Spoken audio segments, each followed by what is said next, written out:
یہ تم پہلے بھی کہہ چکی ہو، اویس بولا۔ میرے پاس اس کے سوا اور کوئی حل نہیں، اینی نے کہا۔ ہم کہیں بھی چلے جائے وہ ہمارا پیچھا نہیں چھوڑے گا۔ اویس نے اٹھ کر فریج کھولی اور پانی کی بوتل نکال کر گلاس میں پانی ڈال کر پھر اسی جگہ آ گیا۔ پھر کیا کریں؟ اینی نے کہا۔ مجھے سوچنے دو۔ اویس نے پانی کا خالی گلاس ایک طرف رکھ کر معنی خیز لہجے میں کہا، ہم اس کے بارے میں کسی اور کو بھی بتاتے ہیں، شاید وہ کوئی حل بتا سکے۔ کس کو بتائیں؟ کون ہے جو ہماری اس سلسلے میں مدد کرے؟ ایک حافظ صاحب ہیں، وہاں تک اس نے پہنچنے نہ دیا، یہ بھی معلوم نہیں کہ وہ واپس بھی آئے ہیں کہ نہیں۔ اویس کو غصہ آنے لگا۔ میں ابو سے بات کرتی ہوں۔ وہ کیا کریں گے؟ اویس نے کہا۔ وہ کوئی تو حل نکالیں گے، کوئی تو راستہ بتائیں گے۔ میں نہیں چاہتا کہ کسی کو پتا چلے، ہم تو پریشان ہی ہیں، کوئی اور بھی ہماری وجہ سے پریشان ہو اور کہیں وہ بھی اس کی لپیٹ میں نہ آ جائے۔ اویس نے کہا۔ تو کیا پھر اکیلے ہی لڑتے رہیں گے؟ اینی نے کہا۔ بس ایک ہی امید ہے، اویس بولا۔ وہ کون سی؟ حافظ صاحب، اویس نے کہا۔ ان کے پاس جانا مشکل ہے، اینی سوچنے لگی، لیکن میں ایک کوشش اور کروں گا، اور اگر کچھ ہو گیا تو؟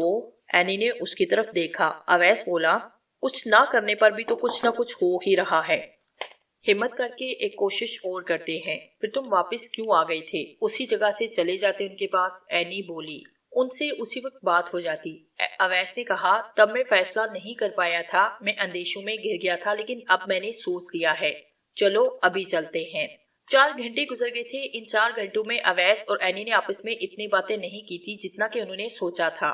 اویس ایک ہی بات سوچ رہا تھا کہ وہ اس سے کیسے چھٹکارا حاصل کرے، جبکہ یہ اندیشہ بھی اسے گھیرے ہوئے تھا کہ اگر اس سے وہ نجات حاصل کر لیتا ہے تو پھر کہیں کوئی اور آ کر ان کی زندگی میں داخل ہو کر کوئی خلچل برپا نہ کر دے۔ یہ سلسلہ کہاں اور کیسے ختم ہوگا؟ اویس نے وہ موبائل فون اپنے سامنے رکھا ہوا تھا۔ اس موبائل فون پر اس نے کوئی رابطہ نہیں کیا تھا، آگے کیا ہوگا اسے معلوم نہیں تھا۔ اینی سہمی ہوئی تھی، خوف اس کے جسم میں سانس کے ساتھ دوڑ رہا تھا، وہ کمزور تھی، اویس جیسی ہمت اس کے اندر نہ تھی۔ پھر بھی اس نے اپنے آپ کو سنبھالا، وہ اپنے سے زیادہ اویس کے بارے میں سوچ رہی تھی۔ اس بات کی بھی اویس کو سمجھ نہ آئی تھی کہ آخر یہ موبائل فون جو جانے کہاں گر گیا تھا وہ پھر سے اس کے پاس آ گیا تھا۔ کہیں ایسا تو نہیں کہ جو بو رہا تھا وہ شمک ہی ہو، اس کا کوئی اور ساتھی نہ ہو، یہ بھی کوئی ایک نئی شیطانی چال ہو۔ اچانک اویس اپنی جگہ سے اٹھا، اینی سے بولا، اینی اٹھو چلو۔ کہاں جانا ہے؟ اینی نے پوچھا۔ اس طرح سے کام نہیں ہوگا، ہم ابھی حافظ صاحب کے پاس آئیں گے، دعا کرو کہ وہ آ گئے ہوں اور ہمیں مل جائیں۔ لیکن اینی نے کچھ کہنا چاہا، لیکن کا وقت نہیں، بس ابھی چلے، دیکھ لیں گے جو بھی ہوگا۔ اویس نے اس کی بات کاٹ دی۔ ٹھیک ہے چلو۔ اینی بھی تیار ہو گئی۔ موبائل فون اٹھانے کے لیے ابھی اویس نے اس کی طرف ہاتھ بڑھایا ہی تھا کہ اس کی بیل بجی۔ اداسی کے اس ماحول میں موبائل فون کی گھنٹی ایسے بجی تھی جیسے کوئی فلک شگاف آواز میں چیخا ہو۔ آخر اویس نے فون اٹھایا، کان سے لگایا، دوسری طرف سے وہی آواز اس کی سماعت سے ٹکرائی۔ ایک بات کی داد دینا پڑے گی، اس نے جدید دور کی اس ایجاد میں گھس کر بات کرنے کی جگہ خوب تلاش کی تھی۔ کیوں فون کیا ہے؟ اویس نے مطلب کی بات کی طرف آتے ہوئے کہا۔ اسے اس کی کسی بھی ایسی بات سے کوئی دلچسپی نہ تھی۔ ایسی غلطی مت کرنا جس سے مجھے غصہ آئے اور تمہاری زندگی میں ایسی آندھی چل پڑے کہ سب کچھ اڑ کر راکھ بن جائے۔ کیا مطلب ہے تمہارا؟ تم اتنے بھی بچے نہیں کہ سمجھ نہ سکو۔ وہ کہہ کر چپ ہو گیا۔ ایک بات بتاؤ۔ پوچھو کیا پوچھنا چاہتے ہو، اس نے کہا۔ تم کیا چاہتے ہو؟ اپنے دوست کا انتقام چاہتا ہوں۔ تم ہو کون؟ اویس بولا۔ میں شمک کا دوست ہوں، بس ایک ہی دوست ہوں، تمہاری بربادی چاہتا ہوں، اس کے علاوہ مجھے کوئی کام نہیں۔ تم کہاں ہو؟ میرے سامنے آ کر بات کرو، میں تم سے بات کرنا چاہتا ہوں۔ اویس نے سامنے دیکھا۔ جب ملاقات کا وقت آئے گا تو مل بھی لوں گا، اس نے اطمینان سے کہا۔ ابھی ملو مجھ سے، ابھی اسی وقت۔ تمہاری بیوی کسی بھی وقت ایسے ہی چلنا شروع کر سکتی ہے جیسے کہ کوئی نیند میں چل رہا ہو، اس کا ایک نظارہ تم دیکھ چکے ہو۔ میری بیوی کے ساتھ ایسا مت کرو، اویس ایک بار پھر دہرا۔ ایسا تو میں کروں گا اور مجھے کوئی روک نہ سکے گا، میں نے پہلے بھی کہا تھا، اور اس وقت بھی تمہاری بیوی اس فلیٹ سے باہر نکل چکی ہوگی۔ اس کی بات سنتے ہی اویس نے اپنے عقب میں کھڑی اینی کی طرف بڑک رفتاری سے گھوم کر دیکھا، وہ اس کے پیچھے نہ تھی۔ اپنی بیوی کو بچا سکتے ہو تو بچا لو، وہ کہہ کر صفاقی سے ہنسا۔ اویس نے موبائل فون کان سے الگ کیا، دروازے کی طرف دو لگا دی، باہر نکل کر اس نے دائیں بائیں دیکھا، کوئی بھی دکھائی نہ دے رہا تھا۔ وہ تیزی سے سیڑھیوں کی طرف بھاگا اور دیوانہ وار سیڑھیاں اترنے لگا۔ نیچے والی منزل پر بھی وہ اسے دکھائی نہ دی، اس کی متلاشی نگاہیں دائیں بائیں گھوم رہی تھی، اس کی پریشانی بڑھتی جا رہی تھی، دل دھڑک رہا تھا، خوف اور اندیشے اس کے دماغ میں بچھو کی طرح رینگ رہے تھے۔